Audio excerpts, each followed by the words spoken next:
베트남. 여러분은 베트남에 대해서 얼마나 알고 계신가요? 쌀국수와 베트남 전쟁이 여러분이 알고 계신 전부는 아니겠지요? 베트남 여행, 베트남 문화, 그리고 삶과 인생까지 베트남의 모든 것 굿모닝 비엔남에서 하나하나 소개해드리겠습니다. 대표님 안녕하십니까? 잘 지내셨습니까? 장소장님, 네, 뭐 잘 지냈습니까? 어떻게? 요즘 별일 없어요, 어떻게? 네. 뭐 잘 지내고 있고요. 뭐 오늘은 또 청취자님들한테 제가 생각할 때 시작할 때 그래도 그 현장감, 날짜에 대한 감각들을 전해주기 위해서 이게 날짜를 얘기하고 가면 좋을까 싶은데 오늘은 4월 24일 토요일 날 12시에 녹화를 하고 있습니다. 네, 우리 항상 뭐 인터뷰 크게 했었잖아요, 사실 예전에. 그러니까 그 얘기하려고 그랬어. 2028년 몇 월 며칠 뭐 지금 생각하면 그 괜찮은 것 같아. 그 형식들이 있지 않습니까? 이게 주제를 간단히 정리하고 날짜, 그 요즘 뭡니까? 그 육하원칙에 맞춰서 뭐 글을 쓴다는 거 있지 않습니까? 언제, 어디서, 무엇을, 어떻게, 왜, 이런 게 사실은 물론 뭐 저희가 이제 그 당시에 방송을 찍을 때는 이제 얼렁뚱땅 뭐 어떻게 자기네 우리끼리 이제 얘기해서 맞춘 건데 요즘에 옛날 방송 또 방송 시작하고 다시 들어보는데 사실은 그 인터뷰 형식이 괜찮더라고. 그렇죠. 맨날 며칠 이제 이제 언제가 나오지 않습니까? 그렇죠. 몇 월 며칠 몇 시 무엇이 생각나는 이게 이제 뭐 주제가 무엇이 나오는 거고 이제 뭐 이제 어떻게 이제 왜는 이제 저희가 방송에서 푸는 건데 사실 이제 그게 형식 자체가 괜찮은 것 같은데 다시 한번 해주세요. 우리 그래서 오늘 몇월 며칠인지 해서. 네. 2024년 4월 24일 한국 시간 오후 3시, 베트남 시간 오후 1시. 뭐가 생각나는지는 모르겠지만 이게 아침인데 낮인데 여러분들 하여튼 이렇게 또 오랜만에 인사드리게 되었습니다. 네, 반갑습니다. 그래서 지금 별일 없어요, 어떻게 오늘도. 뭐 얘기 나온 김에 뭐 별일은 없고 또 저희 그 팟캐스트 시작한다고 해가지고 지난번에 우리 또 댓글 또 읽고 시작했었는데 뭐 그렇죠. 저희가 많은 채널들을 운영하는 건 아니지만 다시 시작한 거를 많은 분들이 모르시는 것 같은데 그래도 또 알고 또 들어주시는 분들 반가워해 주시는 분들이 계셔가지고 정말 진심으로 감사하게 생각하고 있습니다. 이전에 저희가 한 1년 동안 방송 쉴 때도 막 댓글 달아주셨던 분들 계신데 최근에 다시 시작하면서는 좀 지나긴 했어요. 벌써 한 달까지 지나가지만 야음동 외노자님, 수박 대디님 이렇게 또 후원도 해주시고 기다렸다고 말씀까지 해주셔서 굉장히 감사드리고 있고요. 그리고 또 제CC575님 그리고 또 엄민님 다시 잘 듣겠다고 해주셔가지고 진심으로 또 감사한 생각을 가지고 있습니다. 이 부족한 방송 뭐다고 항상 부족한 방송 재밌게 들어주셔서 감사드리고요. 네. 한국 어떻게 뭐 별일 없으니까 어떻게 요즘 뭐 사업은 잘 되신다고. 뭐 저기 잘 되고 있고요. 열심히 하고 있고요. 뭐 좋은 소식이 있어야지 싶은데 아직까지는 그러진 않고 잘 지내고 있습니다. 그렇죠. 이런 거 자세 중요합니다. 항상 겸손해야 됩니다. 요즘에 이제 뭐 이제 유튜버들 잘 나가시는 분들 참 많이 많잖아요. 지금 보니까. 네네. 겸손해야 됩니다. 우리 또 항상. 이게 참 중요한 것 같습니다. 저 요즘 느끼는 게 뭐냐면은 그런 인터넷 글들을 볼 때마다 야 진짜 세상에 100만 유튜버, 200만 유튜버 나 모르는 사람이 많았구나 라는 생각이 많았고 그러면서도 이게 참 이게 저희가 뭐 성공한 방송은 아니지만 성공할수록 있지 않습니까? 참 진짜 식상한 말인데 벼가 익을수록 고개를 숙인다 뭐 이런 얘기도 있지 않습니까? 이게 그러니까 이 200만 유튜버를 넘어가는 기점부터는 좀 진짜 많이 겸손해야 되는 것 같아. 이번에 이제 200만이 넘어가시고 이제 뭐 공중파 자주 나오고 방송 나오셨는데 아직까지도 이제 구설수 없으신 분들 보면은 우리 뭐 제가 좋아하는 슈카 형님, 우리 또 침착맨, 우리 병건 선생님 이런 분들 보면은 거의 300만 유튜버잖아요, 그 사람들은. 병건 선생님은 누굽니까? 침착맨. 침착맨. 본명이 아마 이병건 씨인가 그럴 거예요. 아마 옛날에 제가 이말년 시리즈부터 제가 참 좋아했었는데 이제 그런 분들은 좀 사실 뭐 방송 보면 요즘에 좀 슈카형님으로 좀 너무 좀 담백담백하고 해서 좀 재미없는 부분 좀 있긴 한데 사실은 그게 이제 롱런의 그거 같아 보니까 이제 일정 수준에 넘어가면은 겸손한 자세들이 있지 않습니까? 크게 이슈가 많고 그렇게 뭐랄까요 속된 말로 독한 말로 어그로 안 끌고 이제 요런 게 이제 200만과 300만은 이제 가는 기점이 아닌가 라는 생각이 들더라고요, 제가 보니까. 그래서 이제 저희가 물론 방송에서 실수한 건 없긴 한데 방송을 하면서도 좀 이걸 좀 뭐랄까 좀 겸손해야 되지 않냐라는 걸 이제 한 번 더 짚고 넘어가는 걸로 하시죠. 이게 우리가 실수한 게 없는 게 아니라 우리가 아직 네. 그만큼 성공하지 않았다는 게 아닐까 싶은 생각이 들기도 아, 하는데 사실은 그렇죠. 그것도 뭐 나중에 예를 들면 뭐 200만이 이프로님 어디 뭐 대구 수성갑으로 국회의원 출마한다고 하면은 어디 아. 저격하려고 그거 정주행하다가 이프로님들이 했었던 그런 그 매운맛 발언들 다 녹음해가지고 올라오고 그런 거 아니겠습니까?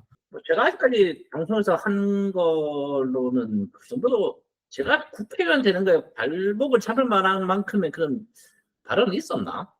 그거는 모르죠. 우리가 무슨 말을 했는지. 그러니까 제가 궁금하긴 하네요 갑자기. 제가 유튜브에 보자 뭐 있었죠? 저는 뭐 다시 말씀드리지만 그 유튜브에 있었던 좀 그런 것들은 다 듣고 들은 얘기를 한 거기 때문에 그게 문제될 건 없는 것 같고, 그거 따지고 예전에 뭐 정치적 발언 때문에 좀 청취자분들이랑 뭐 얘기 좀 있었지만 사실은 그거 뭐 제가 대구에서 출마할 거면 크게 문제되는 발언 아닌 것 같아가지고. 또 그러긴 하네. 뭐 그리 그거 뭐 굳이 뭐 발목을 잡을 것 같지는 않은데 제가 저기 뭐 부총장에서 시켜주시면은 제가 열심히 해보겠습니다 지금.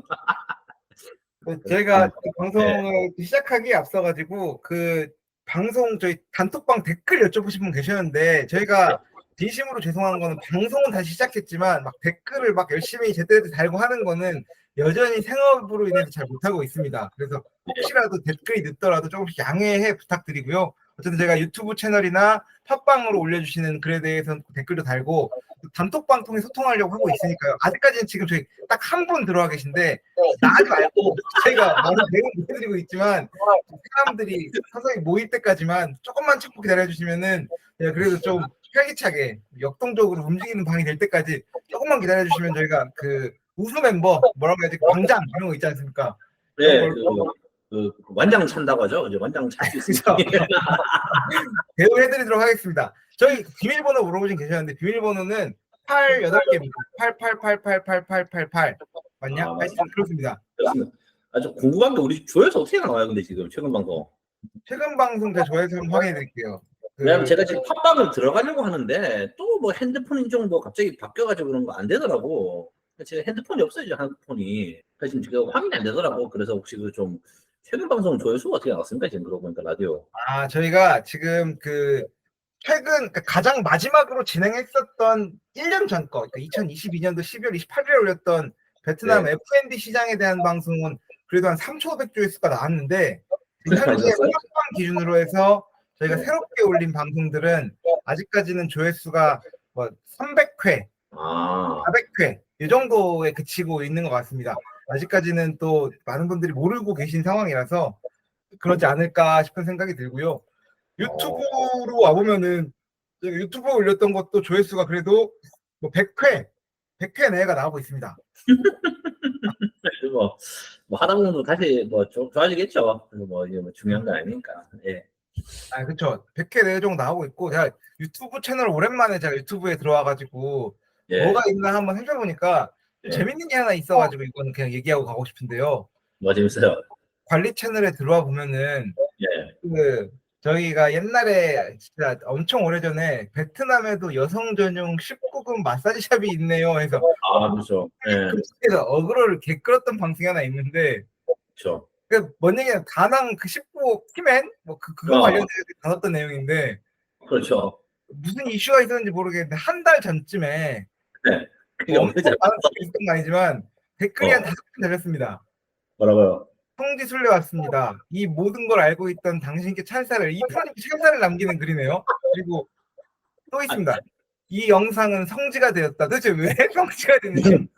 그래서 뭐 조회수도 나왔어요. 성지가 되고 나니까 무슨 일이 있었지? 그건 아닌데 여기 보면은 또 이제 뒤늦게 깨닫고 들어온 주붕이는 개추. 그 주붕이 뭡니까 주붕이? 주붕이 뭐지? 주식 갤러리인가? 그러니까 주붕이 팬붕이 뭐 이런 거지 않습니까? 그 주봉이는 뭐지? 주봉이는 DC 주겔인가? 주겔이던데? 찾아보자. 그런 것 같습니다. 네. 주붕이 하니까 주식 갤러리가 주류 갤러리. 주식 갤러리. 그 주류 갤러리는 비주류 갤러리인데 DC에서 주봉이. 그리고 이제 베트남 다낭 23엔 사실이었노 뭐 점점점 덜덜덜 이런 거 글들이 좀 달려 있는데 그러니까 왜 갑자기 뭔가 바이럴이 됐나? 그렇다고 해서 뭐 성비가 될 정도로 많은 댓글들이 달리거나 조회수가 떡상을 하거나 그런 건 또 아니란 말이에요. 어쨌든지 그런 몰라요. 일들이 있었다. 결국 뭐 돈 안 되는 채널에 제일 보면 한 번 더 팔린 게 돼서 좀 그렇긴 한데. 그러니까 이거 성지가 뭐 좋은데 괜히 계속 알아보는 사람은 한두 늘었다. 돈은 안 되는데 좀 가슴이 아픈데 개인적으로. 아, 그래서 뭐 한국 뭐 별일 없어요 어떻게. 한국은 뭐 별일 없고요. 이제는 날씨가 그래도 이제 3월이 돼가는데 아직도 한국은 추워가지고 엊그저께 눈이 또 엄청 왔습니다. 안 그래도 봤어요. 그 주위에 회사 동료 삼촌분이 드론을 띄웠는데 응. 여기 뭐야 저 태릉 나는 처음 알았다는 태릉이 그 무덤이더구만. 그 태릉 선수촌 거기가 무덤입니까? 거기 그 근방에서 드론을 띄우셨대요 그 삼촌이. 그래가지고 찍었는데 눈이 엄청나게 많이 왔더래. 응. 그래서 한국 눈이 많이 오는 걸 느꼈죠. 뭐 베트남 눈 오는 날씨는 아닌데. 응. 그래서 얼마 전에 지식이 하나 늘었습니다. 저는 태릉이 진짜 그 태릉인지 몰랐는데. 큰 릉, 그러니까 그게 뭐 태조일릉인가 그러면? 선릉 뭐 이렇게 하듯이. 그러니까 잠깐만 좀 찾아볼래요. 갑자기 태릉이 누구 능이지? 태릉 주인쯤에 나오나? 명종의 능이라고 하네요. 문정하고 윤씨의 아들과 13대 임금 명종의 능이 이제 태릉이라고 하네요. 그래서 보니까 눈이 많이 왔더라고요. 그래서 다들 뭐 운전 조심하십시오. 눈 많이 오고 하는데 베트남은 그런 일 없고 공기는 여전히 안 좋다. 그런 걸로 해서 뭐 베트남은 아직도 공기가 많이 안 좋습니까? 뭐 살아갔잖아요 여기. 여기 답이 없는 거. 도대체 아직도 모르겠는 게 도대체 진짜 이 스모그는 다 어디서 오는 건가? 근데 내가 코로나 때 기억해보면 진짜 날씨가 맑았었던 기억이 나요. 이게 진짜 중국에서 오는 먼지인가 미세먼지 같은 건가 싶기도 하고. 그러니까 예를 들면은 이 스모그가 옛날 런던 스모그 이런 거는 사실 뭐 런던에 있는 공장이나 이런 데서 나왔을 건데 그 베트남에서 나오는 매연 때문에 이 사단이 나는 건지 아니면은 진짜 중국에서 뭐가 내려오는 건지 네. 이게 참 베트남 거의 10년 가까이 살면서 이거 항상 의문이에요. 이거 도대체 정체를 모르겠어. 도대체 어떻게 나오나 이게. 뭐 아시는 분 있으면 댓글 좀 남겨주십시오. 그래서 지금. 예. 네, 하여튼 저는 뭐 저기 방송과는 상관없지만 이제 3월 초쯤에 베트남에 출장을 한번 가려고 계획을 하고 있어서 베트남 가서 또 상황을 업데이트 한번 하고 오려고 하고 있고요. 무지하게 자주 와요. 하여튼 보면. 예. 네, 뭐 올해는 이제 처음으로 3월 달이 돼가지고 이제 바빠지기 직전에 바빠진 상황 뭔가 업무를 좀 정리하려고 출장을 또 계획하고 있습니다. 뭐 구조조정 때문에 오는 겁니다 지금. 아유 구조조정이라뇨. 뭐 날로 번창하고 있기 때문에 구조조정 같은 건 아니고 바빠지기 전에 마지막 이제 저기 같이 또 으쌰으쌰 하자라는 의미에서 한번 출장을 가려고 하고 있습니다. 뭐 또 바빠지지만 승가도 그렇게요. 뭐 내가 출장 가는 거는 사실 중요하지 않고 이프로님이 나중에 한국 나오실 때는 저희 그때쯤엔 단톡방 회원이 그래도 한 100몇십 분 되시기를 바라면서 그때 이제 시간이 되면 또 저희 청취자님들과의 한번 모임을 경기도 구리에서 뭐 기획을 해보면은 좋을 것 같다 생각을 합니다. 왜 구립니까? 난 집에서 먼데. 여기 비행기 타고 왔을 때 가기 전으로 하십시오. 그래서 구리에서 또 수도권에서 또 여기 빵 한번 먹으면서 또 바라지 않겠습니까? 그런가요? 빵 맛있습니다 어떻게. 아유 그럼요. 빵 맛있죠. 그럼 구리 안 먹고 사실 구리란 동네가 제가 아직도 모르겠는 게 참 나도 진짜 지방 사람은 지방 사람인 게 이게 됐습니다. 난 진짜 농담이고 난 태릉이 그 능인지 몰랐거든. 그러니까 네. 아쉽게 그 직장동료랑 담배를 피면서 얘기를 했어요. 사실 여기 저쪽 하길래 제가 그래서 야 태릉이 어디냐라고 하니까 한번 태릉을 모르시냐? 태릉은 모르겠고 하다가 이제 진짜 그래서 제가 알게 된 게 야 이게 진짜 그 왕릉이었구나. 왜냐면 지방산이라 그러면 사실 수도권 쪽 진짜 잘 몰라요 제가. 근데 이제 요번에 보면서 느낀 게 사실 제가 또 이 친구 방금 구리구리 얘기다 하니까 제가 구리가 어딘지 모르겠단 말이에요 사실. 아니 진짜 그건 저도 몰랐습니다. 저도 최근에 알았습니다. 그래요? 그러니까 감이 없어 이게 그게 수원근처인지 아니 수원까지는 가봤지 내가 그래. 그 동탄도 가봤고 근데 그 정도 어디 근처인가 사실 좀 궁금하긴 한데 뭐 이제 기회 되면은 구리에서 한번 보시는 걸로 하죠 나중에. 네, 우리가 잘 그런 거 모르고 삽니다. 나도 오늘 이제 저기 외국에 나갔다 오다가 알았는데 구리라는 게 제가 구리 살고 있지만 구리가 뭐 구리구리하다 할 때 구리인가 뭔가 했는데 그 아홉구더라고, 아홉구. 아홉구야? 아 진짜? 네, 아홉구더라고요, 숫자가. 그래서 그 리가 마을리인가 뭐였지? 그거겠지 아마 마을리겠지. 그래서 마을리입니다. 네네. 아홉 아홉 개 먹자. 개의 그 저기 리가 합쳐져 가지고 생겼다는 것 같습니다. 그 아홉 개요? 그런 것 같습니다. 네. 그럼 그 예전처럼 그 뭐 구리광산이 있고 이런 구리가 아니고 그거 아니고. 네. 신기하네요. 또 보니까. 하여튼 뭐 저희 오늘 서두는 이쯤으로 하고 저희 또 지난주 방송에 이어서 올해 못한 그 저희 진출 전략에 대해서 서비스 품목들 실제로 어떤가에 대해서 한번 이야기를 나눠보는 시간을 가져도 되겠죠? 그럽시다. 이거 지금 방송이 사실 좀 저희가 저번 주에 하다 말아가지고 좀 켰는데 조금 이거 1, 2부로 나눌 거예요? 아닐까요? 그냥 할 건가 바로? 나눕니다. 1, 2부. 지난번 1부, 오늘 2부입니다. 나누면은 좀 설명은 해야죠. 그래도 1부에서 뭐 했는지는. 그러니까 갑자기 뭘 지금 서비스 하니까 좀 이게 혹시라도 2편부터 들으시는 분들 같은 게 이해가 안 된다 아닙니까? 그래서 설명을 한번 해주십시오. 지난주 방송에 대해서. 지난주 방송이 이제 저희가 이제 새해를 맞이해서 이제 좀 방송을 이제 좀 알차고 재밌고 재미는 없겠지만 사실 좀 이제 영향가 있는 방송을 하자라고 해서 그러니까 저희가 저번 주에 준비한 게 이제 코트라에서 준비한 2024년도 베트남 진출 전략 관련 보고서가 약 100점이 되거든요. 근데 이거 제가 좀 공부를 해보려고 했다가 좀 너무 힘들어서 포기를 했는데 그 중에서 이제 저희가 좀 키를 잡은 게 뭐냐면은 그러니까 베트남이 2024년도에 판매할 수 있는 유망한 어떤 제품들이 있냐라고 해서 이제 그 관련해서 좀 분석하시는 아니고 뭐 하여튼 이걸 좀 해서 저희끼리 좀 의견을 주고 받았어요 사실.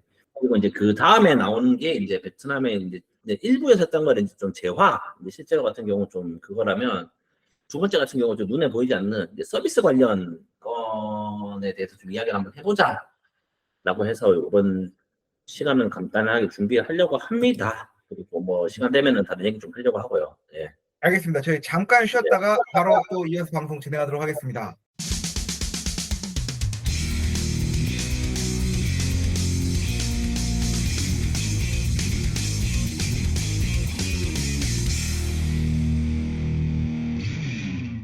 저희 다시 방송으로 돌아왔습니다.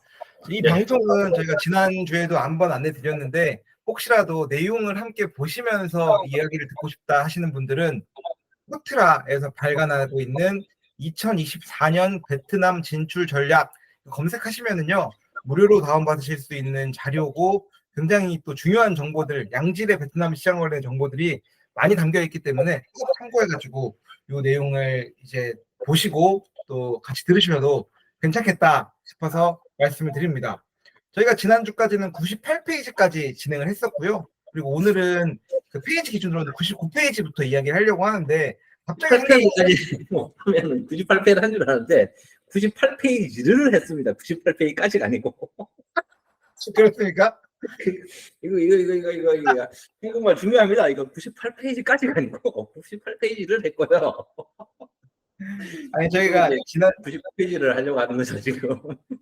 지난주에 이제 방송을 한다고 이 프로가 준비해 온다고 해가지고 했는데 정작 지난주에는 뭐 입이 아프다고 자보도 읽으라고 했는데 지금은 좀 나았습니까?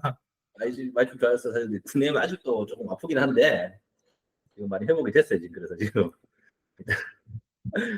시작하죠. 그래서 저기 제가 또 이 수도권 사람으로서 이제 딕션이 좋기 때문에 제가 먼저 읽고 또 이 프로님 평가를 듣고 이야기를 나누는 순서대로 해보겠습니다.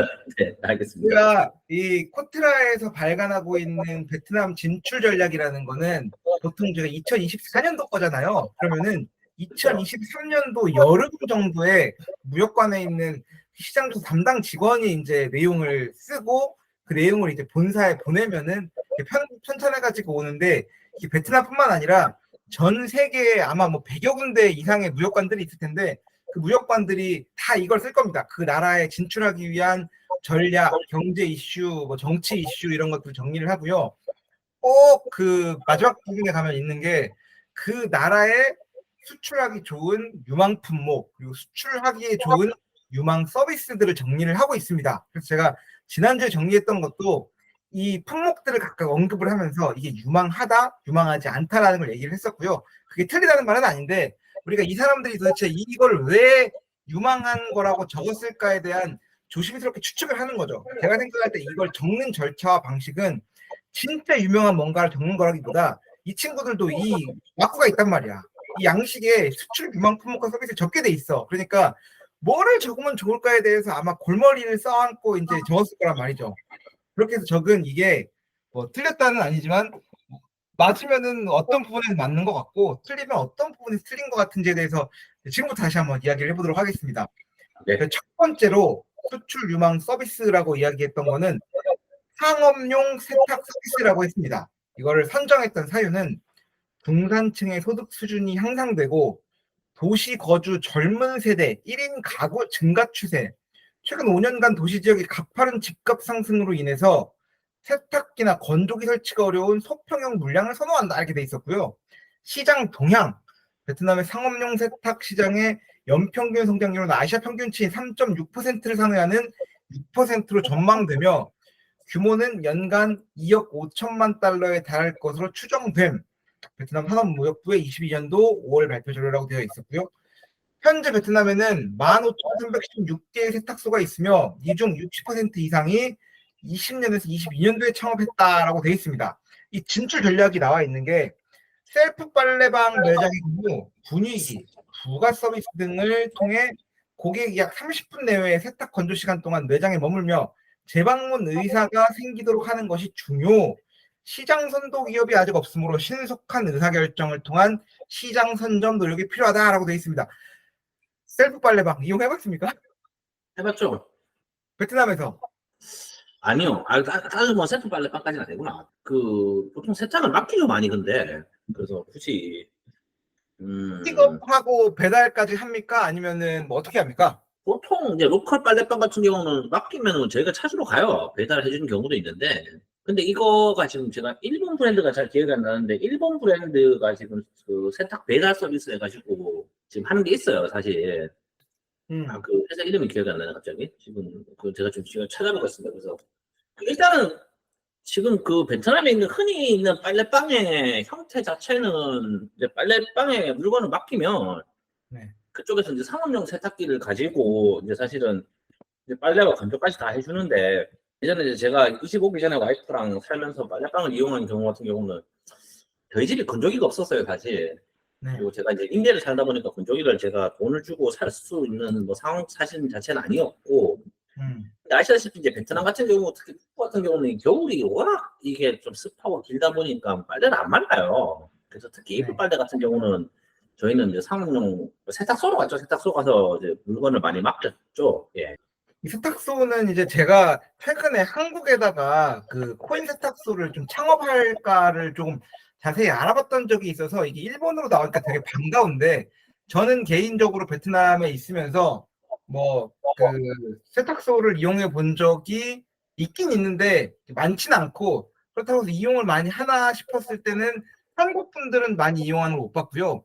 저는 이제 출장 갔을 때 이제 호텔에 묵으면 호텔 세탁 서비스를 이용을 하는데 호텔이 아닌데 묵을 때가 있었는데 그런 때는 제가 에어비앤비 같은 거 할 때 빨래를 수거해주고 빨래해가지고 다 갖다 주는 것들은 제가 서비스를 최근에도 많이 이용해봤습니다. 한 3, 4일치 빨래 묶어가지고 보내고 가져오고 하는데 그 앱으로는 저는 그 비타스키라고 이거는 청소나 뭐 이런 거 전용인데 빨래 서비스가 따로 포함되어 있어서 제가 이제 빨래가 요구되는 용량이 대충 3kg다, 4kg다 하고 언제 픽업이고 언제 갖다 줘라라고 이렇게 하면은 그거에 맞게 가격이 설정이 되는데 제가 보통 오늘 빨래를 맡기면은 내일 찾아오는 걸로 한 3-4kg 빨래 무게가 세팅을 했을 때 한 10만 동 내외가 발생을 했었거든요.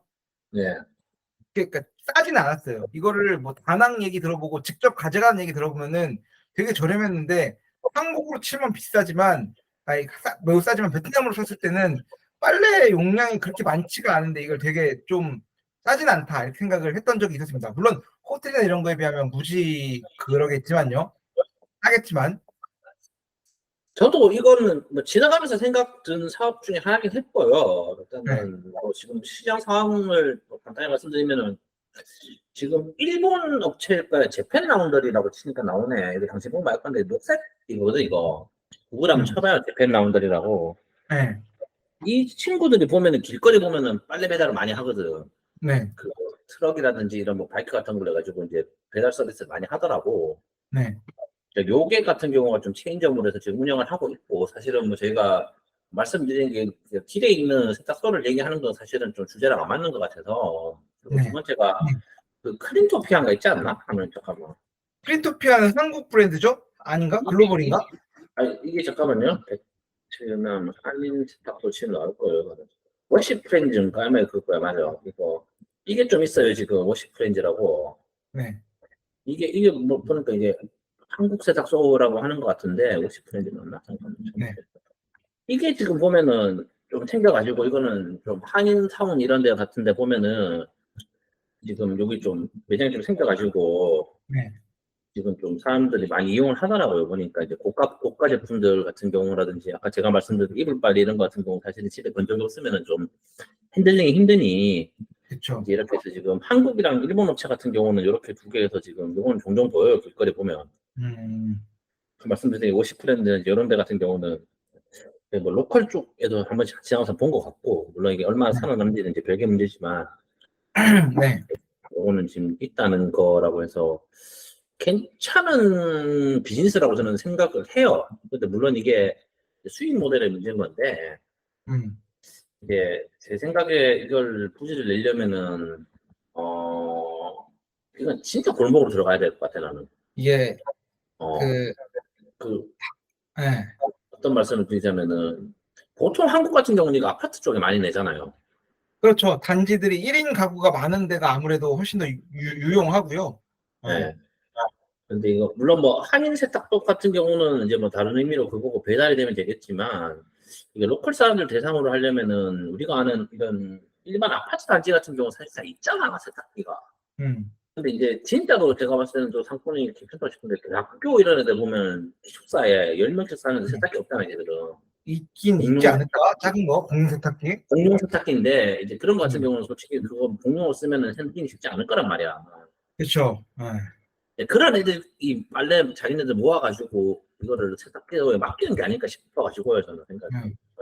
근데 저는 이제 베트남 자체에서 이 세탁 서비스에 대한 시장은 당연히 모든 사람들은 깨끗한 옷과 깨끗한 뭔가 이런 것들을 하고 싶으니까 세탁하는 게 수요가 당연히 있다라고 보는데, 근데 이거를 나는 수출할 만한 유망 서비스라고 보는 데에 대해서는 사실 조금 뭐 아니지 않나 싶은 생각이 드는 게, 한국 상황에서 봤을 때는 이 세탁 서비스라는 거는 그 소위 말하는 노동 집약적인 서비스가 아니라 이건 장비 산업이란 말이에요. 일을 경비하는 거야.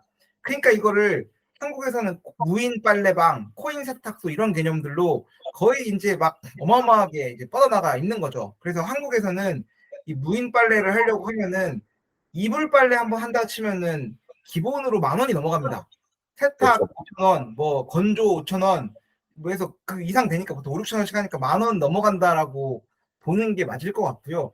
베트남에서 이거를 20만 동에 한다? 쉽지 않고, 생각보다 이게 그냥 세탁기 하면은 뭐 몇십만 원이면 하나 싶었는데, 이 소위 말하는 이 업소용 세탁기는 가격이 다르더라고. 이거는 그거 제가 잘 압니다. 엄청 비싸요 이거.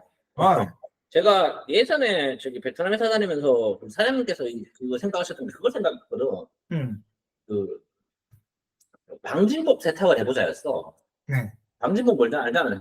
알죠. 라인에서 입는 거. 라인에서 있는 이제 그 뭐 먼지 안 묻고 이제 이제 뭐 전장기 안 생기고. 그렇죠. 전장기 안 생기는 그건데 그거를 비싸요. 사실은 보통 일회용으로 뭐 한 달에 한 번 정도 교체를 할까요? 그게 아마 이제 작업자들이 그걸 입고 일을 하면 땀도 나고 막 냄새도 나고 하니까 갈아야 되는데, 그래서 이제 대기업들 같은 경우는 그거를 보통은 이제 물건을 한 달에 한 번 정도 구매를 해요. 사실 그게 뭐 몇천 원짜리라 몇만 원짜리 몇천 원짜리라고는 하지만 그 삼성 같은 경우는 요즘 작업자가 2만 명씩 되잖아. 그 비용 엄청나게 많이 들거든. 그걸 매 2주에 한 번씩 교체를 한다고 치면. 이제 삼성 같은 경우는 그걸 빨았어요. 한국은 안 그렇고 하는데 베트남은 그거 빨았거든. 이제 그런 것 때문에 이제 상업 세탁기 이제 사업을 한번 자기 본 사장님이 생각을 하셔가지고 그걸 한번 그 세탁기 업체를 보러 간 적이 있는데 상당히 비싸요 사실. 그리고 제가 말씀드리는 게 이게 뭐 전자하고 이런 걸 그 진짜 전문가 세탁기만 말씀드리는 게 아니고 진짜 그 상업용으로 들어가는 세탁기는 많이 비쌉니다. 그 가격 자체가 보통 뭐 그 몇백 단위예요, 사실. 그래서 그 때문에 천단위입니다. 천단위. 한국에서 보통 쓰시는 거는 제가 말씀드린 게 이거는 진짜 작은 사이즈 그런 네. 거고 큰 사이즈 같은 경우는 이 친구 말 맞다나 막 800만 원, 1000만원씩 하더라고 세탁기가. 그래서 이제 좀 그게 좀 이제 마진 뽑기가 좀 좋지 않은 것 같아가지고 이제 사실은 사업을 안 했었는데 그래서 많이 비쌉니다. 사실 제가 다니는 회사도 상업으로 세탁기 하고요 지금.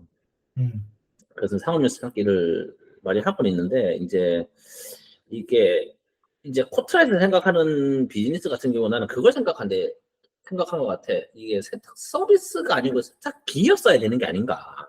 그렇게 치면은 그치. 그러면 조금 더 이렇게 더 어, 억셉터블 한데 이거 현재 이거는 상업용 세탁 그 정확히 빨래 셀프 빨래방이라는 단어를 지정했었기 때문에 저는 이게 뭐 굳이 이걸 이 인건비가 싼 이 나라에서 이 비싼 장비를 놓고 셀프 빨래 이게 사람이 뭐 어디 개울가에서 빨래하는 거면 베트남이 유망하죠. 그리고 이게 사업이라는 게 항상 그렇지만 그게 있지 않습니까? 이게 그 투자를 해가지고 이제 투자금을 몇 년 안에 회수할 수 있냐가 사실은 당신도 사업을 하겠지만 그럼요. 중요하죠. 중요하잖아요. 사실 그리고 얼마 전에 제가 재밌게 본 게 요즘에 그 장사에 치인 아저씨 욕 많이 먹고 있잖아. 아유, 나 좋아하던 분이었는데 욕을 먹더라고. 근데 그 누가 그때 이제 그 밑에 이제 제가 재밌게 본 댓글 중에 하나가 네, 그 진짜로 저거는 해서는 안 되는 컨설팅이라는 거예요. 자기는 요식업 컨설팅을 하는 사람인데 네, 왜 그러냐 하니까 나는 사실 그분 방송을 제가 본 적은 없어요. 근데 이제 보통 이제 TV를 보다 보면 나오는 게 야 싸게 해서 손님 많이 끌어 가지고 회전율 높여 뭐 이런 얘기 하잖아요 사실.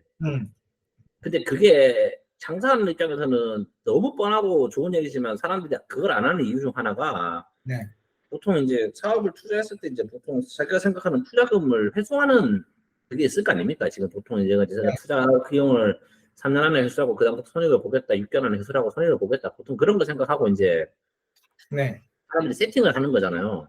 네, 네, 그런 식으로 해서 이제 뭐 무작정 그것이 다 빼가지고 하면은 이제 본인이 사업하는 사람들이 세팅했던 그 플랜이 틀어지는 거고. 그러니까 두 번째가 문제가 뭐냐면은 그렇게 해가지고 손님이 늘어나면은 가장 큰 문제가 한국 같은 경우는 이제 사람이 인건비가 늘어난다는 거야. 그렇지. 예. 그렇지. 갑자기 예를 들면은 뭐 여기 원래 뭐 5명, 10명 오는 매장에 20명씩 들어오면은 사람이 안 되기 때문에 사람을 더 써야 되는 거고. 그렇게 되면 이제 그 인건비 차익만큼 해서 이제 또 자기가 생각했던 이제 그 돈이 돌아가는 형태들이 어그러지지 않습니까, 이제. 그렇죠. 그렇기 때문에 그거 같은 경우는 일반 자영업자들이 잘못하면은 굉장히 안 좋은 거라는 식으로 이제 얘기를 하더라고, 그 사람은. 그럴 수도 있겠네요. 예. 그리고 이제 그거를 하는 게 그거래, 보통. 이제 이거를 내가 매각을 하기 전 단계에 이제 하는 게 그런 거라는 거야. 사람한테 보이려고. 네, 그 이제 원가 낮추고 인건비 예를 들면 이제 그 가격 싸게 팔아가지고 사람 많이 보이게 할 때. 네, 대표적인 우리 옛날에 그런 얘기 했었잖아요. 그 뭐 맥도날드인가 롯데리아인가 저기 뭐 여기 저 외국에 사모펀드에서 인수해가지고 뭐 소스 빼고 뭐 빼고 해가지고 사람들은 맥도날드 맛없다고 막 이제 이런 얘기 하는 것처럼 그게 다 이제 그런 테크라 그러더라고 그 사람 말로는. 네, 네. 뭐 틀린 말은 아닌 것 같은데 얘기가 지금 왜 하고 있죠? 그러니까 말씀드리는 게 상업용洗濯기가 뭐 500만 원씩 하잖아. 1000만 원씩 그렇죠. 하고 네. 이제 그렇게 해서 예를 들면 세탁 건당 뭐 5천 원씩 받아. 그럼 이제 이 회수금을 뽑기 위해서는 이제 상당히 돈이 많이 들어야 되고 그리고 세탁이 한국처럼 비싸지가 않거든요, 사실 여기가. 그러니까 이 세탁기 진짜 싸다고요. 그러니까 그 세탁기 싸기 때문에 예를 들면은 800만 원, 1000만 원짜리를 내가 회수를 하려고 치면은 세탁기를 3,000번 돌려야 되나? 4만 번 돌려야 되거든. 그런 세탁기 5,000원. 고장나요, 그러잖아.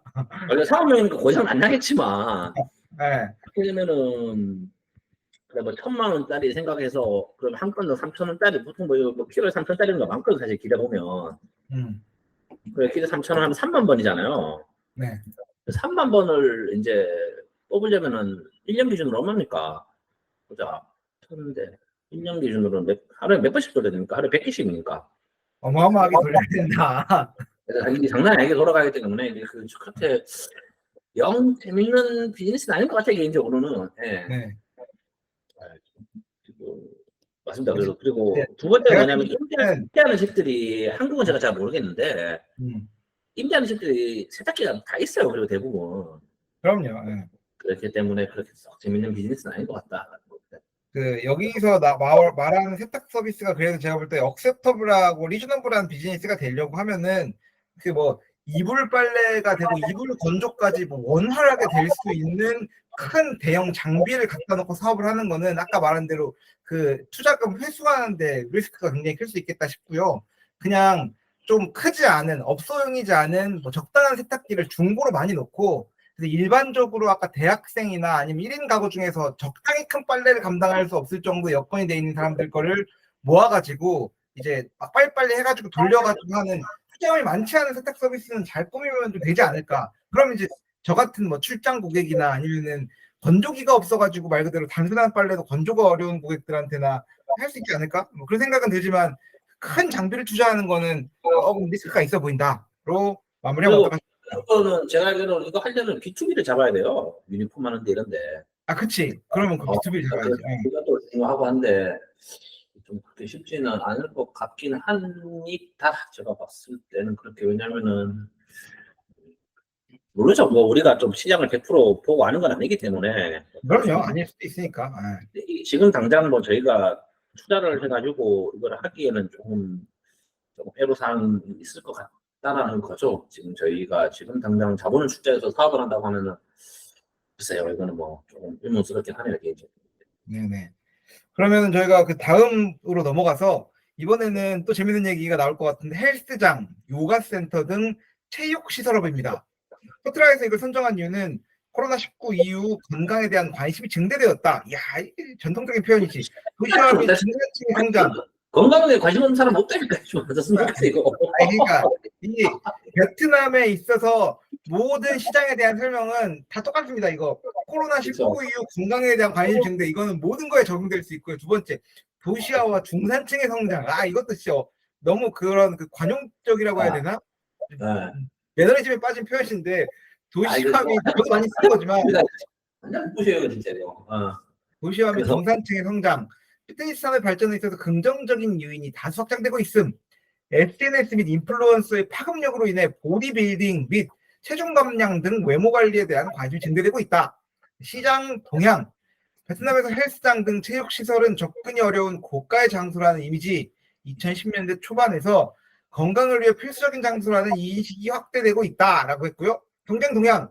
캘리포니아 피트니스 앤 요가는 2007년도에 베트남 진출, 체인점 50개, 회원수 50만 명, 시장 점유율 73%, 월 매출 약 1,300만 달러를 했다고 하고요. LH 피트니스는 2010년도 설립, 회원수 3.5만 명, 14개 시설 운영, 2021년도 기준 800만 달러 이상 매출이 났다라고 하고요. 진출 방안은 아침을 일찍 시작하는 문화, 비만율이 적다는 인구 특성 등을 고려해서 현지화할 수 있는 전략이 필요하다라고 했습니다.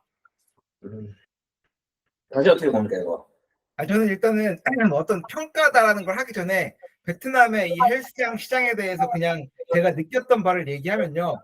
베트남에 있는 헬스장은 시설이나 퀄리티가 한국보다 절대적으로 좋다 하긴 뭐하지만 좋은 편인 게 많긴 해요. 왜냐면 여기서 말한 대로 약간 고가의 장소 이미지인 데가 많거든요. 완전 싼 마인드도 있는데 저희 여기서 얘기한 그 캘리포니아나 LA 같은 데는 진짜 좋은 데입니다. 한국으로 쳐도 굉장히 좋은 시설이고, 근데 문제는 월 구독 가격, 월 그 이용료가 한국의 2배는 된다라고 보시면 된다. 비싸다라는 거고, 베트남에 있는 이 PT라는 애들은 도대체 뭐를 처먹고 뭘 가르쳐 주길래 이 PT 가격이 한국이랑 거의 동일한 수준이냐. 이거 말도 안 된다. 이 얘기가 생각이 나서. 이게 저 개인적인 생각으로는 지금까지 베트남 비즈니스는 헬스장은 그냥 부자의 전유물이거든, 사실. 당신 말 맞다나. 여기서 말씀드리는 저희가 동네에 볼 수 있는 에어컨도 안 나오는 저가 헬스장을 말씀드리는 건 아니고요.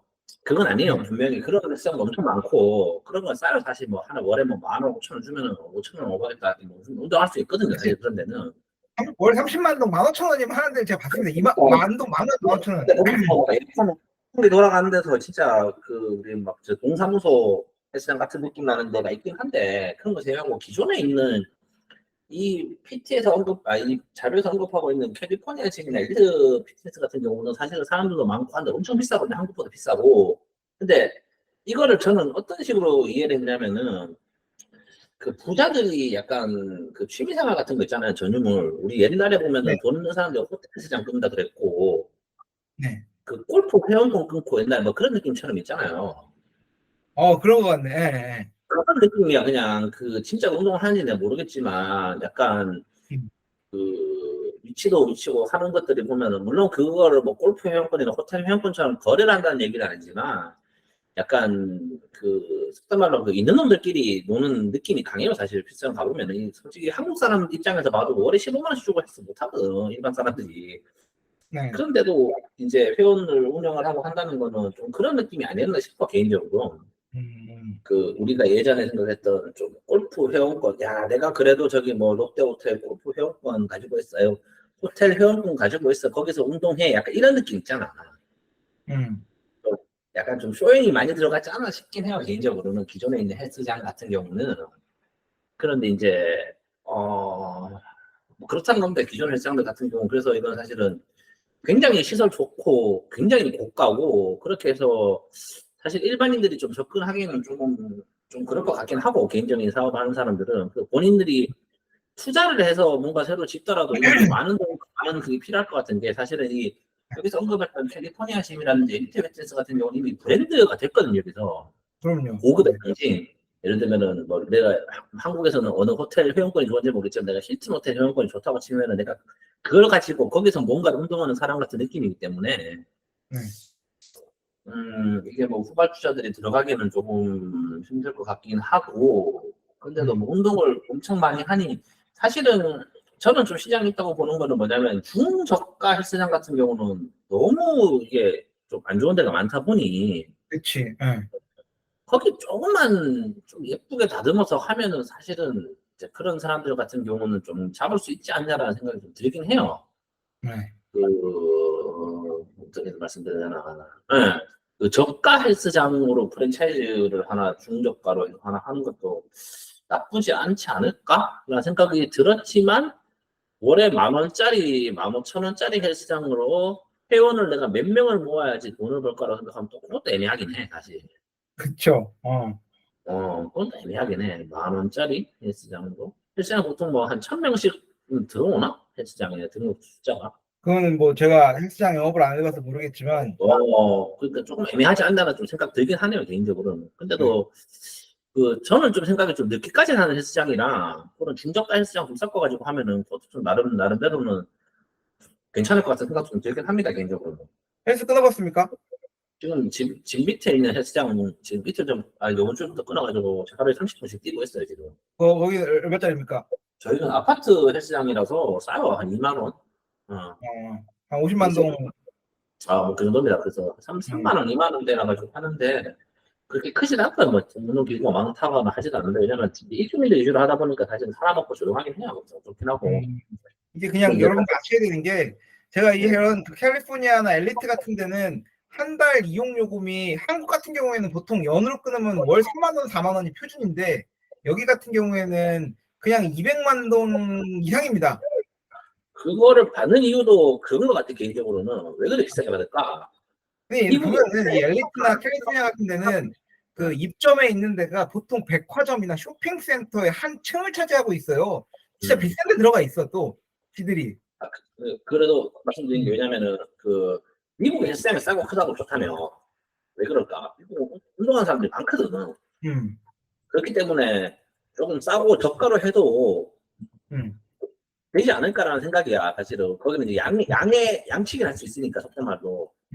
근데 지금 방금 드는 생각인데, 여기가 이렇게 비싸게 받은 이유 중 하나가, 회원 수가 우리 생각만큼 만만치 않냐라는 거지. 그러니까, 사람들은 당연히 이제 객단가가 올라간다는 게 아닐까. 그래서 생각 좀 들긴 합니다, 개인적으로는. 그래서. 예. 여러분들이 생각해 보시면 베트남 사람들 지금 뭐 발표하는 인건비나 이런 그 월급이나 이런 수준이 뭐 도시 평균 근로자는 좀 더 높을라나 모르겠지만 일반적으로 30만 원, 40만 원 잡습니다. 월 급여가. 뭐 그런데 뭐 그래 넉넉하게 그냥 도시에서 평균적으로 뭐 500불 받는다고 쳐봅시다. 대학교 졸업하고 딱 일 시작하면 그러면은 그 월급의 20%를 태워야지 헬스장을 끊는 거라서 이게 만만치 않은 금액입니다. 이게 좀 그렇다. 그래서 근데 이게 그 두 번째가 뭐냐면은 늦게까지 하는 시장 잘 없거든 베트남이. 10시에 딱 끝나잖아요. 10시에. 그러니까 제가 왜 12시까지 안 하는지 모르겠어. 음. 그런 거 좀 믹스해가지고 하면은 좀 저가로 해서 저가랑 좀 늦게까지 하는 걸 좀 믹스를 하면은 조금만 나름 뭐 그래도 뭐 조금 뭐 월에 뭐 1, 200만 원 가져갈 수 있지 않을까라는 생각은 하지만 그래도 뭐 그렇게 좀 재밌는 사업은 아닌 것 같고 그리고 이제 사람들이 요즘 골프를 많이 치니까 네. 느낌이 요즘에 저도 이제 뭐 요즘 골프 연습 잘 안 하지만도 가보면은 옛날에 있으면 이 아저씨들이 음악 들으면서 러닝하고 있을 것 같은 사람들이 골프장 갔으니 체이 들고 있거든.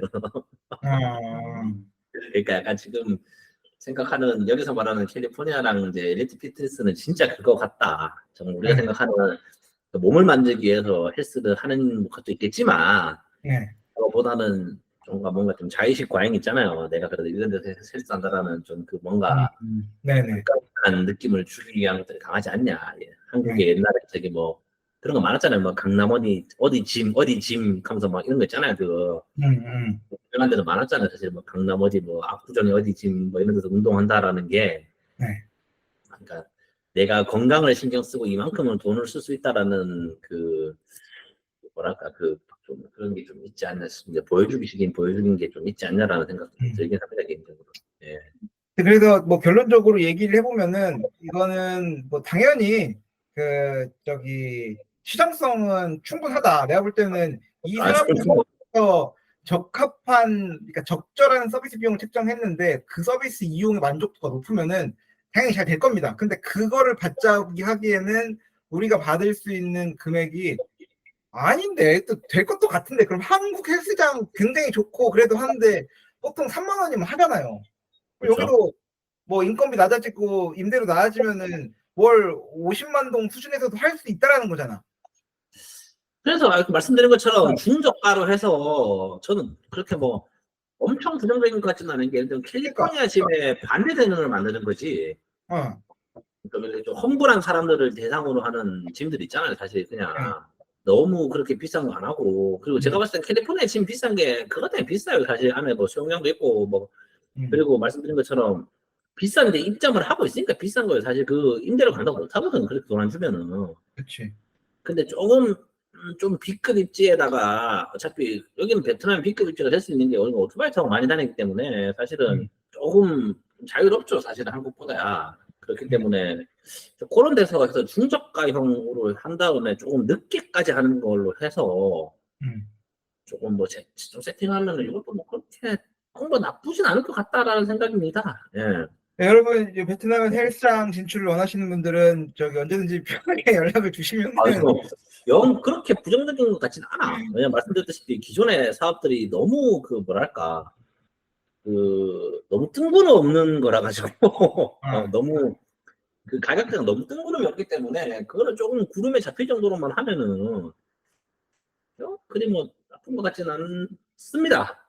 근데 또 이게 또 문제가 하나 있네. 뭔가 한국에는 아파트 헬스장 잘 없잖아요. 아니 많이 있는 것 같은데 그래서 맞나? 이게 잘 모르겠습니다.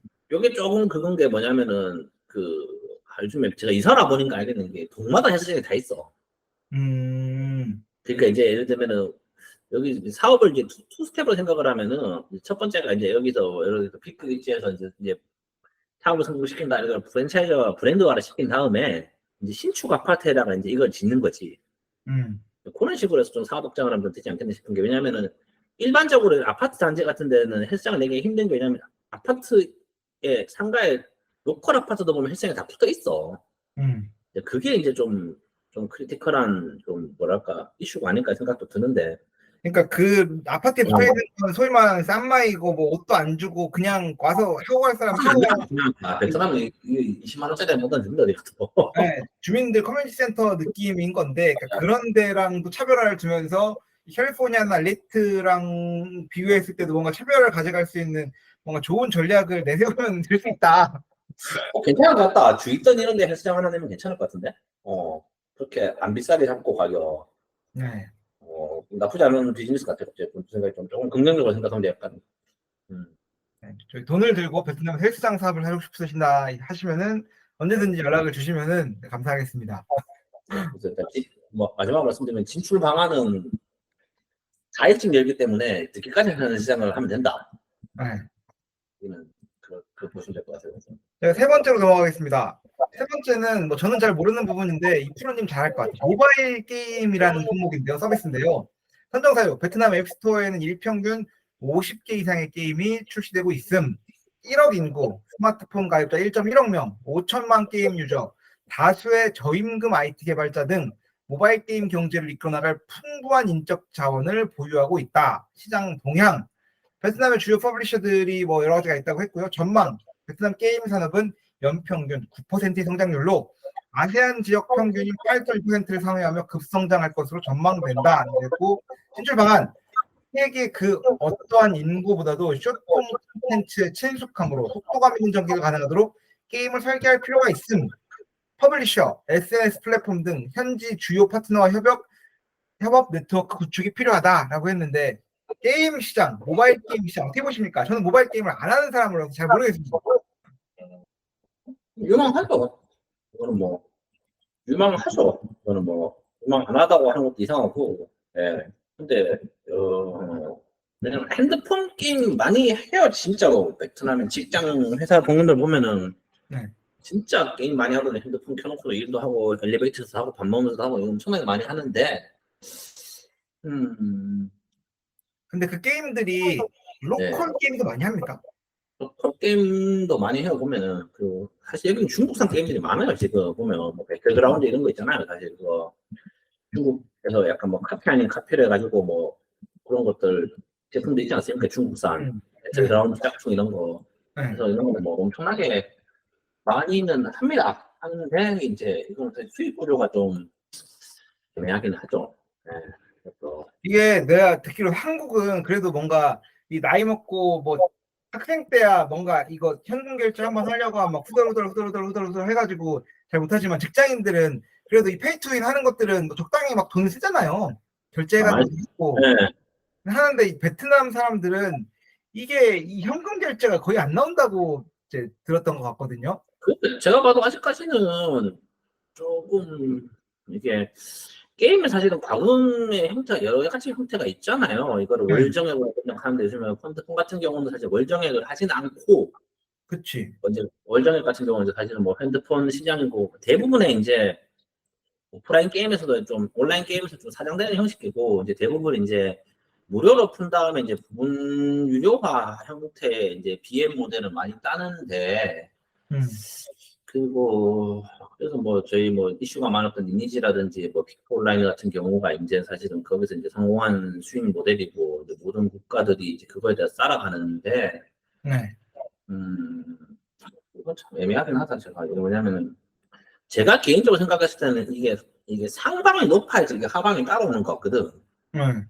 게임 유료 과금 모델의 이제 BM의 요소는 왜냐면은 그 리니지를 이거 뭐 제 개인적인 생각입니다. 리니지를 생각을 해보면 누군가가 그 예를 들면 그 뭐 제 개인적인 생각이지만 공평하게 100만 원씩 10명이 리니지를 하는 것보다 한 명이 1000만 원을 지를 수 있어야 되는 것 같거든. 네, 그쵸. 그래야지 그 밑에 애들이 그 1000만 원을 따라잡기 위해서 200만 원이 아니고 800만 원씩을 쓴다는 거야.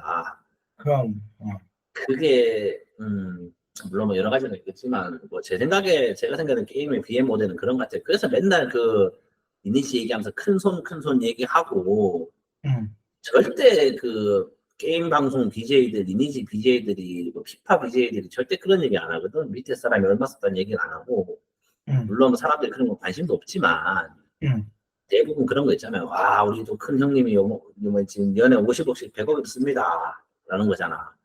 사실 그게 중요한 것 같아. 왜냐면 100억을 쓰는 사람이 있어야지 그 사람을 따라잡기 위해서 그 밑에 2등, 3등이 돈을 쓰는 거고 3등, 4등이 돈을 쓰는 거고 이제 좀 그렇지 않냐라는 겁니다. 개인적으로는. 근데 지금 아직까지 베트남의 경제 상황을 봤을 때는 그 리니지 큰소 같은 그런 강력한 분들이 아직 안 나오지 않나 라는 생각이 들어가지고 아직은 시간은 조금 걸릴 것 같긴 한데 어차피 이거는 뭐 누구라도 알 수 있는 거죠. 뭐 이거는 잘 될 거다.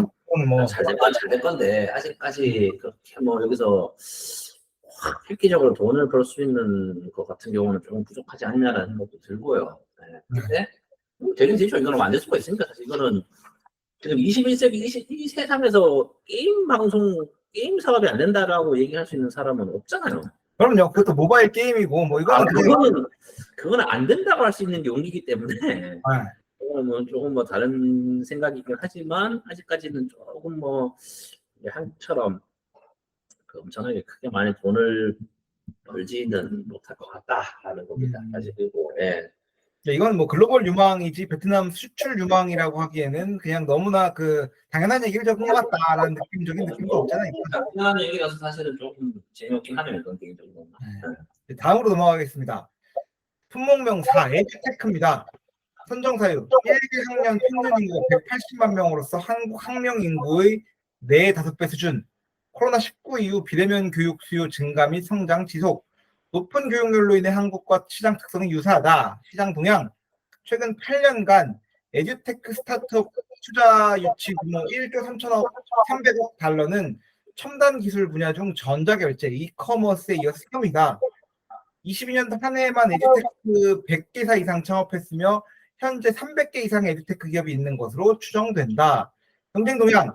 최근 현지 스타트업 투자 유치 사례 테키 알파 500만 달러, 마인드엑스 1,500만 달러, 에듀테크가 1,400만 달러. 성공 사례. 베트남 초등학생 학부모 대상 베트남 명문대생 학생을 돌봄 튜터로서 매칭한 한국 스타트업 야호랩. 성공 사례. 현지 최대 스타트업 경진대회 이노엑스에서 수상 후 현지 주요 미디어 그룹 및 VTC 온라인과 공급 계약을 체결한 한국 스타트업 호드랩스. 진출 방안. 현지 사업을 위한 파트너 발굴이 중요하며 고객 연령층에 따른 마케팅 전략 세분화가 필요하다. 어떻게 보십니까? 어떻게 생각해요, 이거? 제가 열심히 읽었으니까 저를 좀 쉴 틈을 주는 동안 대답을 해주셔야 됩니다. 나한테 물어보면 안 됩니다. 이건 좋은 사업인데, 그래도 사실 그 스타트업 같은 경우는 여기가 뭐 교육력 높고 뭐 좋죠, 당연히. 저는 개인적으로 생각했을 때는 우선 두 가지 보는 게 이거 같은 경우는 아직도 베트남은 학력이 중요한 나라고 그리고 그거에 따라서 이제 성적이 왔다 갔다 하고 아직까지도 그 학교 선생님들이 과외한다고 들었거든. 현지 교사들이 과외한다고 그러더라고 보니까. 맞습니다. 네. 그렇기 때문에 아직까지도 좀 이게 좀 부족하고 실제로 이제 길거리 보면 이제 그게 많이 보여. 토익 학원 이제 버스 광고지 많이 붙거든. 아주 그 젊은 여자인 것 같은데 그 사람이 하는 영어학원이 하나 있는데 거기가 지금 잘 됐는데 되게 베트남에서 토익 관련해서. 네. 그게 보면 이제 버스에 붙어 있거든요. 사실 이제 버스에 학원 광고가 붙어 있는 게 되게 오래전이잖아, 우리는. 그렇죠. 굉장히 옛날이에요. 사실 그 20년 전에 보면은 저기 무슨 학원에서 이제 뭐 토익 뭐 IBM 뭐 이런 거에서 붙었는데 지금은 이제 베트남이 이제 고단계에 올라오고 있고 그래서 이제 사실은 뭐 외국 기업들 뭐 유학들 통학하기 위해서 뭐 한국어 외국어 교육 같은 경우는 사실은 수요도 있고 그래서 뭐 좋은 비즈니스긴 합니다. 그런데 또 그러니까 이게 돌봄 출처까지는 괜찮다. 이건 좋은 사업 잘 생각한 것 같아요, 이분이. 제가 생각할 때는 어쨌든지 그 뭐 절대적으로 시장마다 다를 수 있고 같을 수도 있는데 이 사교육 열풍이 있고 교육열이 한국만큼 뜨고 있는 베트남이 그렇다는 거는 이제 변함없는 사실인 것 같고요. 당연히 교육 열풍이 높은데 그나마 뭔가 이 모바일 기기에 대한 이 보급률 그리고 젊은 세대의 모바일 친화성 뭐 이런 그 전문 용어로 치면은 그런 뭐라고 해야 돼 디지털 네이티브가 많은 이 베트남 나라 입장에서 당연히 그 에듀케이션, 높은 교육열과 이 테크놀로지를 접목한 시장은 유망할 수밖에 없는 것 같아요. 근데 이게 이제 뭐 이런 돌봄 튜터를 하는 거냐, 아니면 뭐 영어 공부를 뭐 이렇게 뭐 AI로 하는 거냐 이런 차이가 있겠지만 이거는 저도 시장성이 다분히 충분하다라고 볼 수 있을 것 같습니다. 저는 제가 교육사고 하면 딱 2개 하고 싶거든요, 사실. 뭡니까? 나머지 이건 좀 별로 재미없고 왜냐면은 이거 뭐 솔직히 뭐 얼마 벌나? 저는 딱 2개. 첫 번째 코딩 학원. 코딩 학원. 코딩 관련해서는 지금 뭐 아시다시피 베트남이 엄청나게 지금 뭐 많이 얘기가 나오고 있고 사실은 크고 시장이고 한데 전문적으로 코딩은 사실은 이제 실무를 할 줄 알아야 사실은 돈을 버는 거잖아요. 뭐 제 주위에 지인, 저 초등학교 동창인데 뭐 저랑 친하지 않지만 그 친구가 지금 대구에서 코딩 학원에서 떼돈을 벌고 있거든. 그래서 이제 그 학교 큰 공과 나와가지고 이제 석사하다가 삼성에서 일을 하다 나와가지고 떼돈을 벌고 있는데, 그래서 이제 베트남도 그렇고 뭐 전 세계 이제 트렌드 자체가 이제 한국이 이제 그 친구 돈을 많이 벌기 시작한 게 처음에는 사실 삼성 쪽 뭐 LG 이런 대기업 취업하는 대상으로 일을 좀 하다가 사실 그냥 뭐 돈을 잘 벌었죠. 잘 벌었는데 이제 첫 번째는 어떻게 시작했냐면 이제 그거를 시작한 거야. 저 뭐야 그 뭐냐 취업 이제 대상자들 대상으로 해서 이제 자기가 이제 삼성 들어가기 전에 이제 좀 그 이제 실무 시험 같은 거 치잖아요. 사실은 그런 거 할 때. 그렇죠. 그런 사람들 대상으로 하다가 이제 그 친구가 돈을 벌기 시작한 게 뭐냐면 이제 중고등학생들 한국에서는 코딩 교육을 한다면 이제 그러면서부터 이제 돈을 이제 쓰기 시작했어요 사실. 근데 이제 베트남도 그 단계로 올 것 같거든. 왜냐하면 사실은 그 저희 회사도 그렇고 삼성도 그렇고 지금 많은 회사들이 지금 개발실 놓고 지금 개발자들 구하기 위해서 지금 난리도 아니에요. 사실 모르는 게 많이 비싸거든 개발자 월급들이. 그럼요. 근데 이 사람들은 배짱이야. 음. 그런데 막상 알다시피 가서 보면 다 걸러지게 되겠어요. 못하는 사람들은. 그게 뭐냐면은 조금 뭐 학력이 안 좋고 좀 부족한 게 있더라도 이제 실제로 가서 코딩에서 일을 잘하면 물론 걸러질 수 있다는 얘기는 역전할 수 있는 가능성도 있다는 얘기이기 때문에 이게 요즘에 좀 그 코딩 쪽 시장은 뜨고 있고 왜 다른 외국처럼 그런데 아무래도 이제 실무적으로 이제 뭐 입사 준비라든지 이런 거에 대해서 실제로 그 같이 일을 해보면은 좀 부족한 게 많대요. 좋은 대학교 나와도 부족한 게 많은데 이제 그런 이제 입사 준비라는 사람들의 좀 그런 좀 긁어주는 학원으로 시작을 해서 이제 그 결국 이것도 베트남 같은 경우도 이제 시대 트렌드를 거르지 않기 위해서 내려올 거란 말이에요. 그게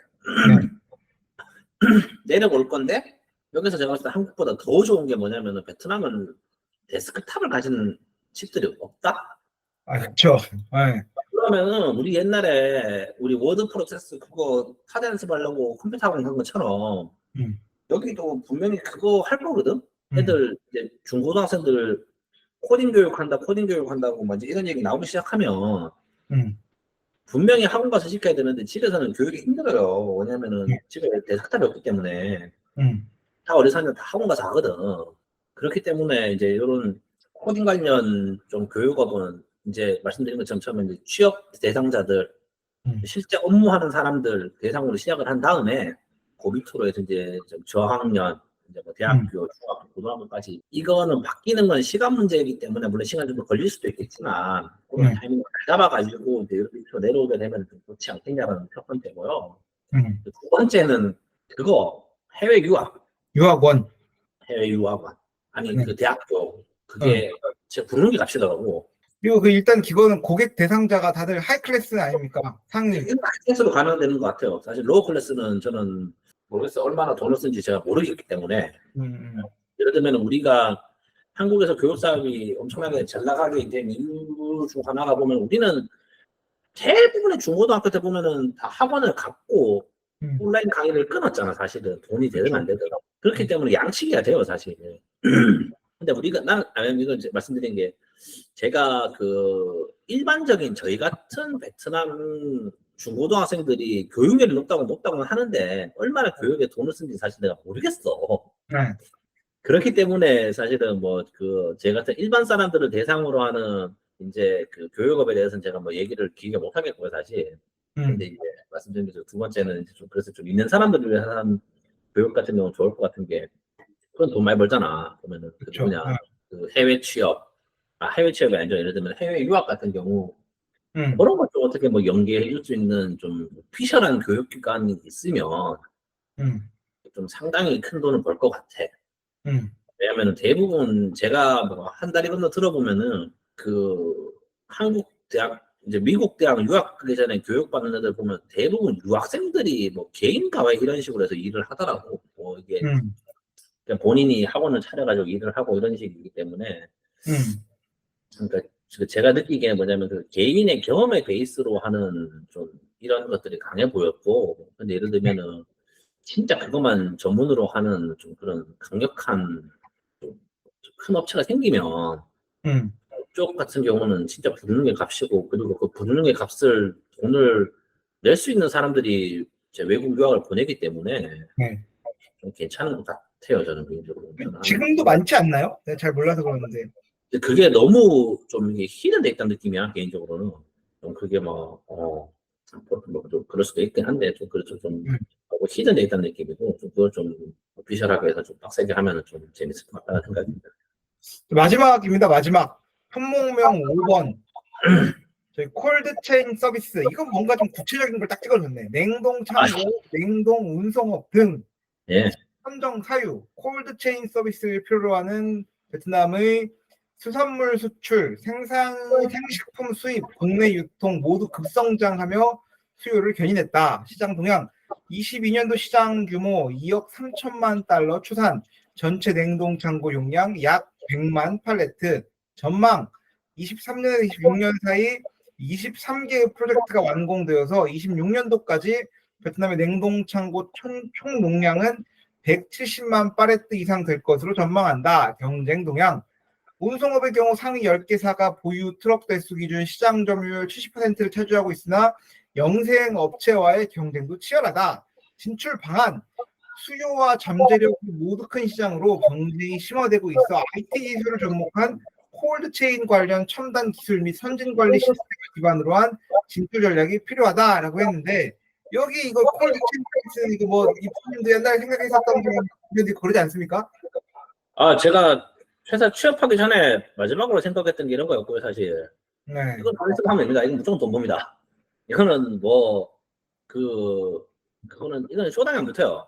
할 수 있으면 돈 법니다, 이거는.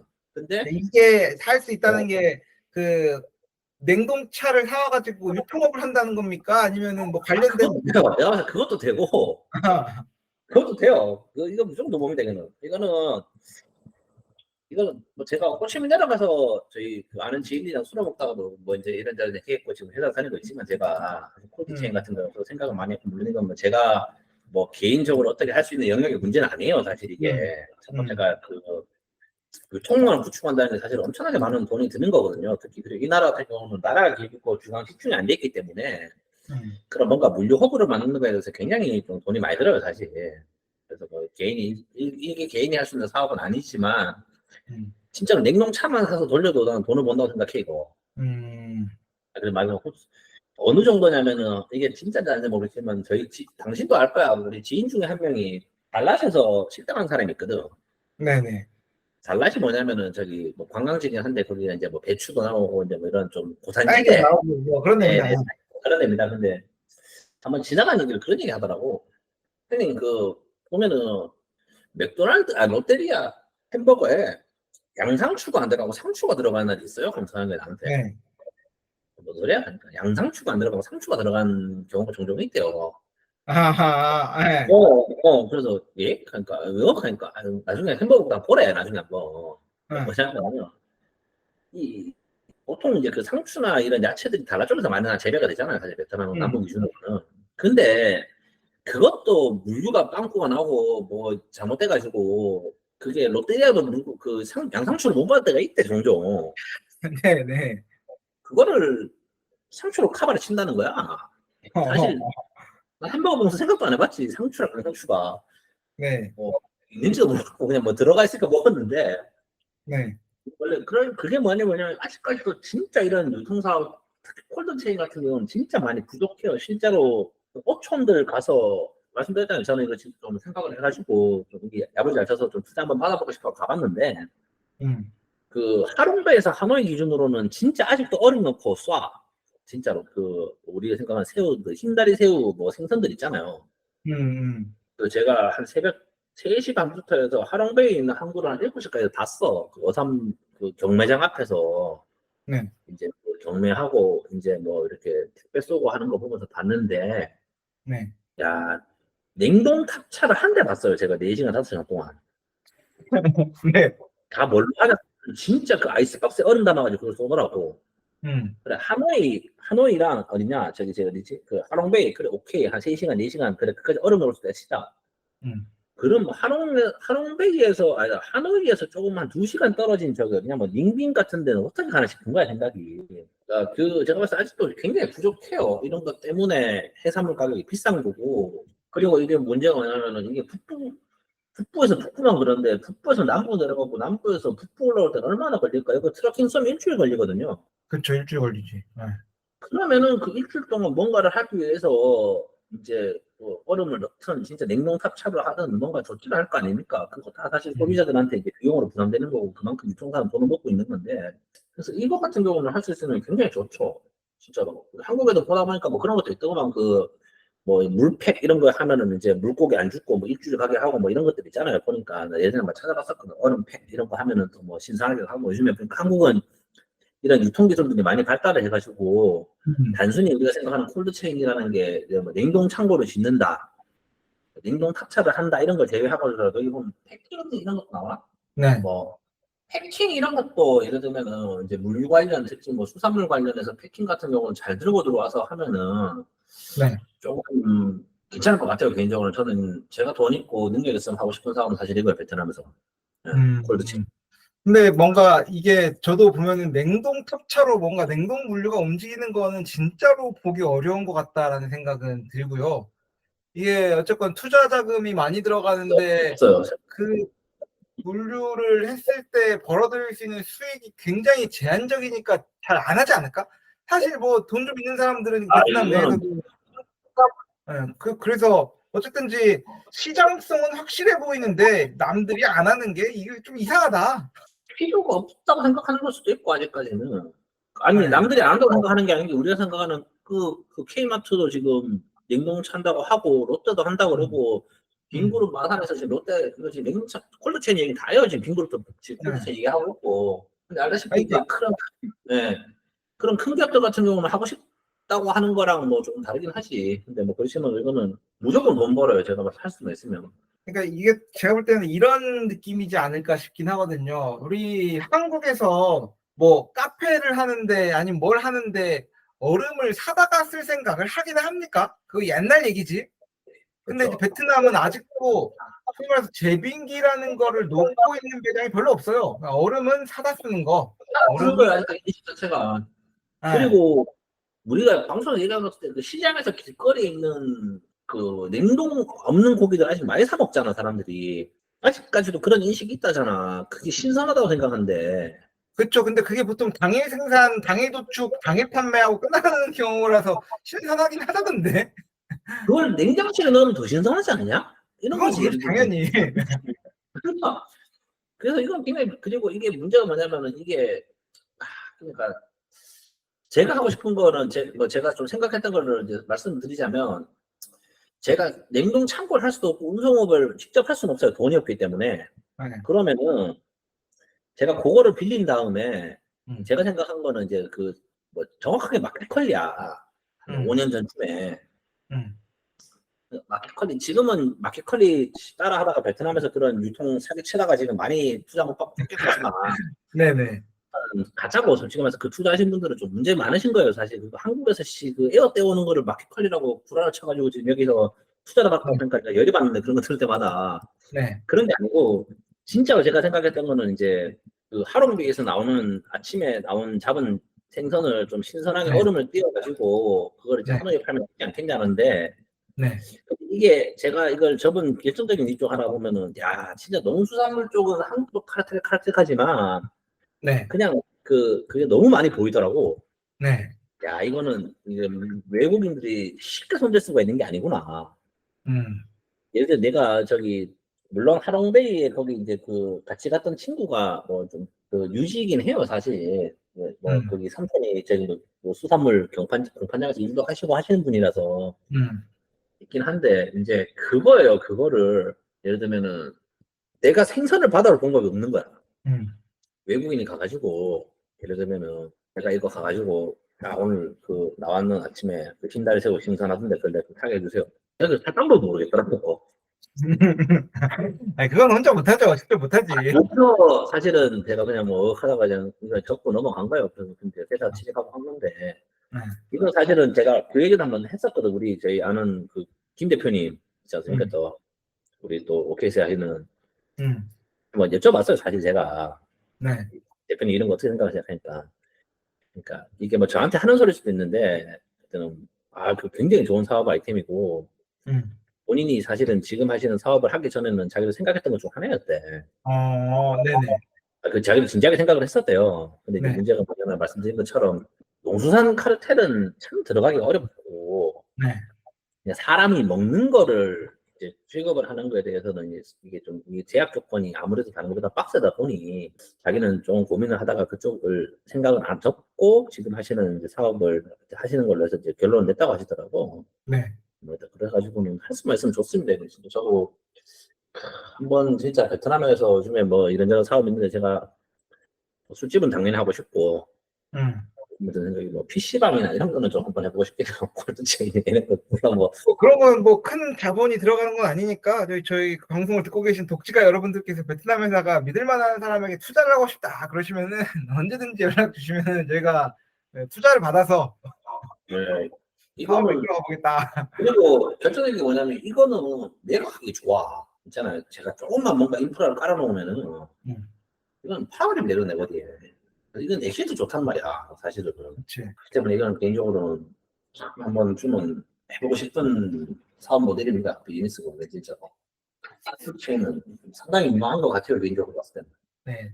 제가 볼 때도 이 콜드 체인은 어쨌든지 안 돼 있으니까 이거는 유망하죠. 이거는 제가 볼 때는 점점 더 이런 콜드 체인에 대한 수요나 이런 것들은 올라갈 건데 신선식품에 대한 수요는 진짜 앞으로 계속 늘어날 거야. 여기는. 잘 될 것으로 본다라는 걸로. 훌륭하다. 할 수 있으면 이프로한테 투자를 해달라.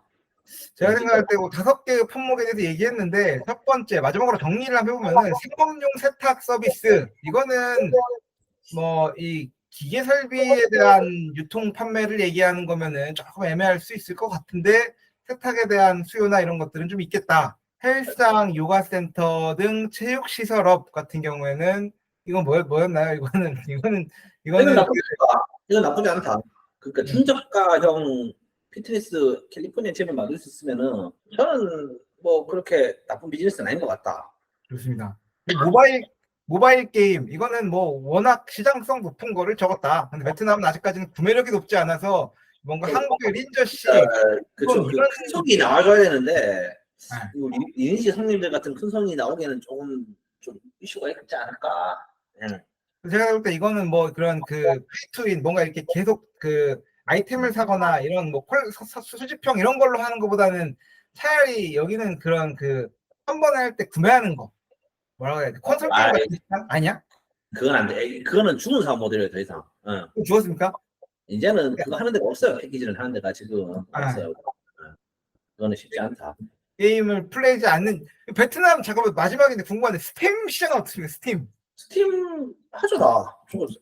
제가 스팀 하고 있고. 그러니까 내 말이 그게 이제 그 스팀 같이 뭔가 이렇게 그런 식으로 시장이 훨씬 더 낫지 않겠냐는 거죠. 그런데 그 랩톱이랑 그 노트북 사용률이 한국보다 떨어집니다. 그게 문제가 있네. 그게 진짜 그 정확한 포인트입니다. 네네. 그거는 좀 떨어집니다. 한국만큼 데스크탑이 그렇게 없진 않지만 또 엄청 뭐 그렇게 보편적이지 않아가지고. 스팀 게임에 보통 그 뭐 요구되는 사양 조건이 너무 높잖아요, 보통. 그렇죠.